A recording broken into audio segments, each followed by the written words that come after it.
Hey folks, Byron Chavez, Lake Fork Guide. I want to talk to you a little bit on some of the techniques that I use March all the way through, say, early June. My favorite technique is a swim jig. I throw it a lot and it works very well for me. One of the swim jigs that I do like to throw, probably throw more than any of them, is a V&M. It's, as you can see on that V&M, it's got a very streamlined head, and that line tie is built into the head.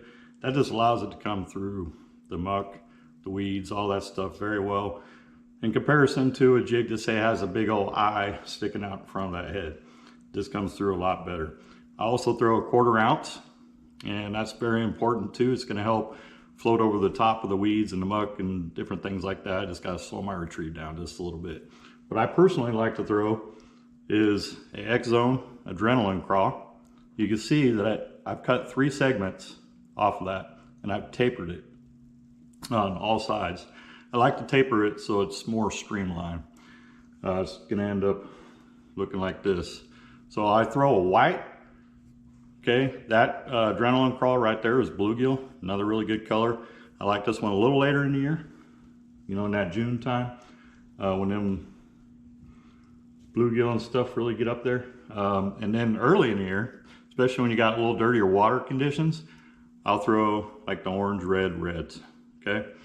This is not a V&M jig, this is a bizbait jig, also a 1/4 ounce. And one thing too about the adrenaline call I really like is that they connect the pinchers. Nothing more frustrating than buying a package of craws and having your pinchers all messed up, and you know, 4 of the 6 pinchers are twisted, not running right. So that's another nice feature about that adrenaline crawl that I really like. I'm gonna pair that up with a Okuma Ceros 7.3 medium heavy on a Helios SX, and I'm using a 6:6 gear ratio. I like a little slower gear ratio working these types of baits, just because it helps slow me down a little bit. I'm not disciplined enough to use a 8-1-1 and slow my retrieve down. Anyways, give it a try. Hopefully this stuff works out for you, and we'll catch you later.